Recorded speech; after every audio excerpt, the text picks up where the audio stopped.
Ladies and gentlemen, please welcome the former Chief Investigator of Congress, the President of Citizens United, who helped the Supreme Court change the direction of America, Dave Bossie.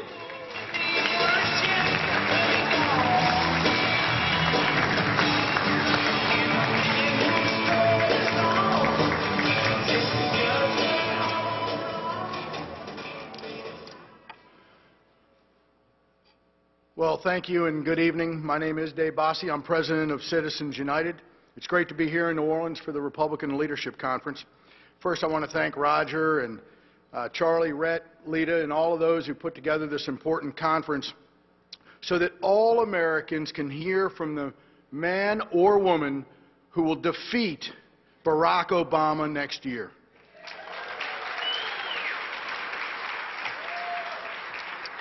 Let me start by saying that after Citizens United's historic victory for free speech at the United States Supreme Court last year, President Obama, Nancy Pelosi, Harry Reid, the liberal mainstream media made it a priority to attack Citizens United at every turn. And I'm awfully proud of that fact. I wear it as a badge of honor. Our important win empowered all voters by giving them additional information going into the 2010 midterm elections, and the results were evident. We were able to compete with the unions and the liberal special interest groups. The Citizens United's decision is a liberal incumbent's worst nightmare. No longer do they have a monopoly over the money and information flow. With our First Amendment freedoms reestablished by the Supreme Court, Americans have the tools necessary to defeat Barack Obama next year. But Barack Obama and his Chicago mob plan on raising, as you just heard, $1 billion for his reelection effort. That's $1 billion. It's an unbelievable amount of money. And when your record is as bad as Barack Obama's, you need it to destroy the Republican nominee, because Barack Obama has nothing positive to talk about. Unsustainable debt, deficits as far as the eye can see, inflation, record unemployment, that's the Obama record. So we need to make sure we fight back with hard truths. Even though the Democrats attacked Citizens United's victory at the court, they themselves are taking advantage of it. Imagine that, hypocrisy by the Democrats. Former Deputy White House Press Secretary Bill Burton has created his own super PAC to support President Obama's reelection. Now, President Obama has railed against super PACs for his entire campaign for president and ever since our Supreme Court victory. If President Obama believes that super PACs are bad for America, as he has stated, why doesn't he pick up the phone and call Bill Burton and say, don't do it? But of course, he will not. Because once again, he desperately wants to retain power. Many people ask me how we conservatives can defeat President Obama next year. I think it's actually a pretty simple answer. When Barack Obama came into office, he had no record. He was elected on the ideas of hope and change. And unfortunately, the American people fell for what Obama was selling them. Just this week, Politico broke a story on how 1/3 of Barack Obama's bundlers had joined the administration. Nearly 80% of the top bundlers, those that raised over $500,000 for Barack Obama's election, took key administrative posts. I guess that's the Chicago way. Obama's change we can believe in has become Obama's business as usual. To defeat Barack Obama, we must talk about his record. Thankfully, with the help of the conservative movement and the Tea Party movement, America now understands what Obama meant when he wanted to fundamentally change America, when he said that back in 2008. President Obama is trying to institute a European socialist style of government upon Americans. Now, Chris Matthews at MSNBC believes what I just said is a slur. Why, I'm not so sure, because it's the truth. Obama himself has said, and I quote, "In America, there's a failure to appreciate Europe's leading role in the world." Well, America fought 2 world wars and the Cold War to save Europe from tyranny. President Obama is flat wrong. I say it is Europe who has failed to see the leading role of the United States.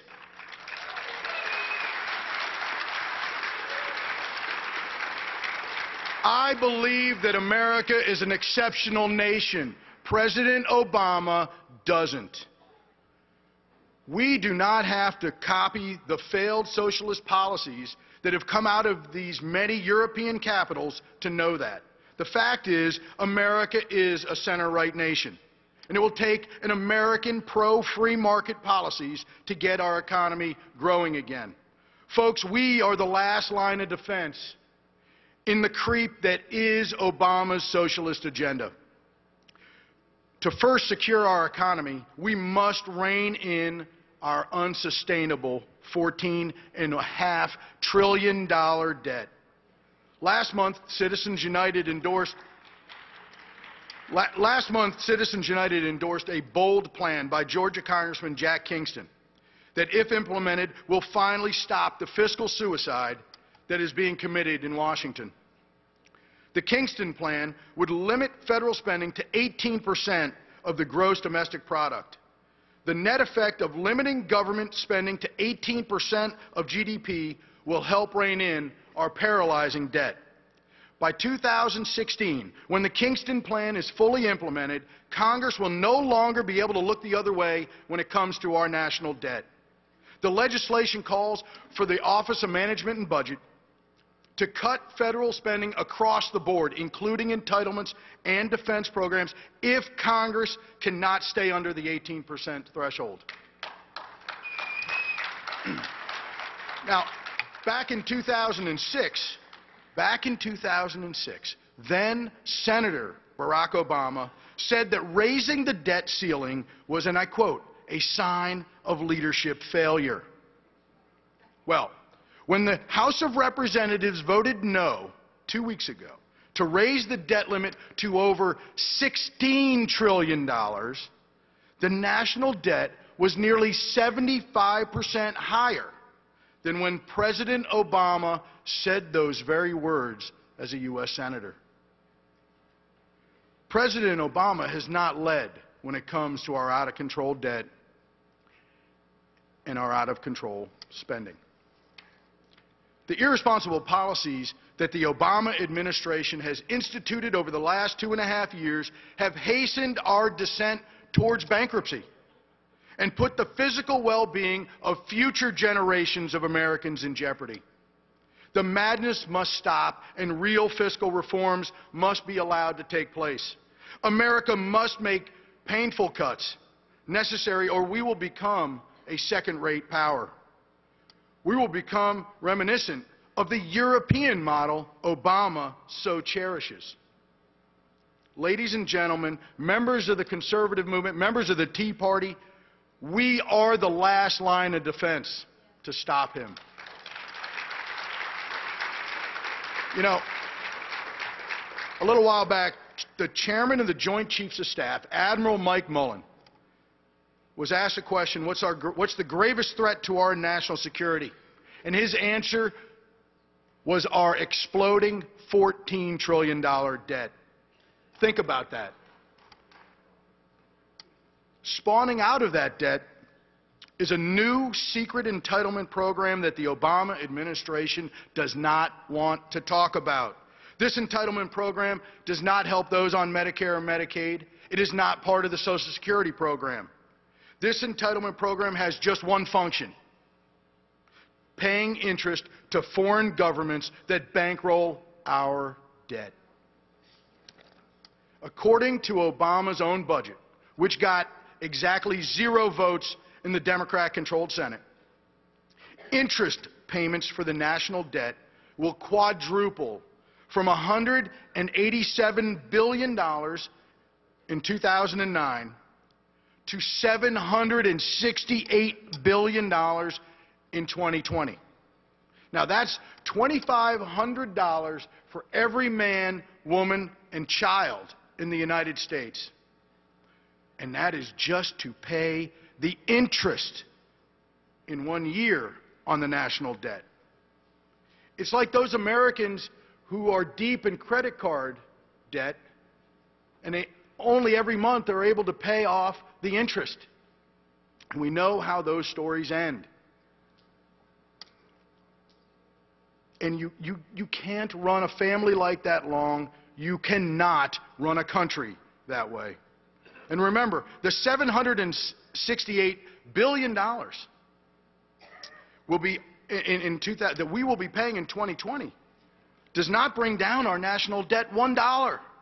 It only pays the interest. We need drastic reforms in this country. And some of the cuts may be painful. But one thing we can't do is continue the Obama status quo. That is not an option. Here on the Gulf Coast, you've learned the hard way that President Obama doesn't have an energy policy.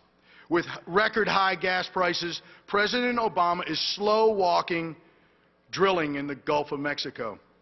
I guess President Obama is taking his cues from Al Gore. President Obama does not understand that Americans are struggling. We just went through a cold winter up north, and people are struggling to pay off their home heating bills. Sometimes they have to choose between paying a home heating bill and their mortgage because of the cost of oil. Friends, some 50 miles south of here, there are some great energy reserves that are not being fully explored. The Republican nominee for president must pursue drilling safely in the Gulf of Mexico to bring back much-needed jobs to the Gulf Coast.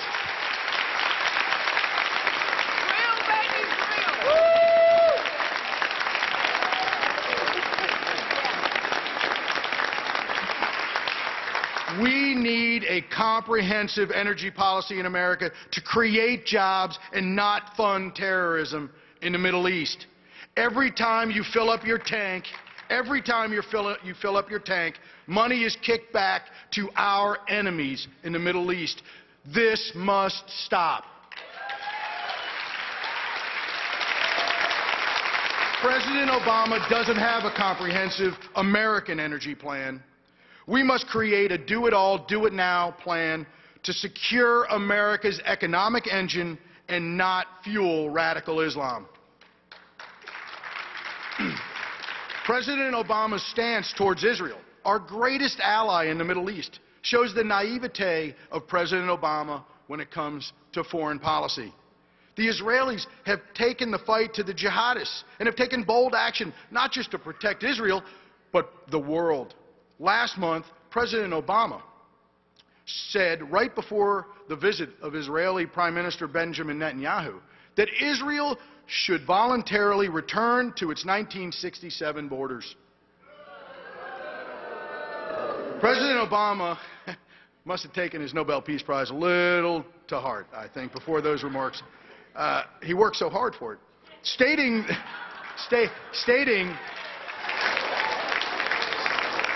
that the borders of Israel should be time-warped back to 1967 is a non-starter for Israel because it would threaten the security of the Israeli people. In response, Prime Minister Netanyahu, who was none too pleased, I think, said the 1967 borders were indefensible. And a member of the Israeli Knesset said, and I quote, "Israel will not pay Obama's private tuition as he tries to understand the essence of the conflict."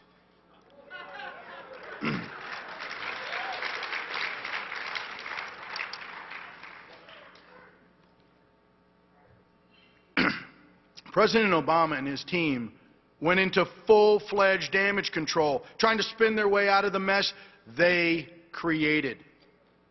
With radical Muslims determined to wipe Israel off the map, Israel can't begin to contemplate going back to the 67 borders. Terrorist organizations like Hamas and other radical extremists continue to call for Israel's destruction. The next American president must ensure Israel is protected.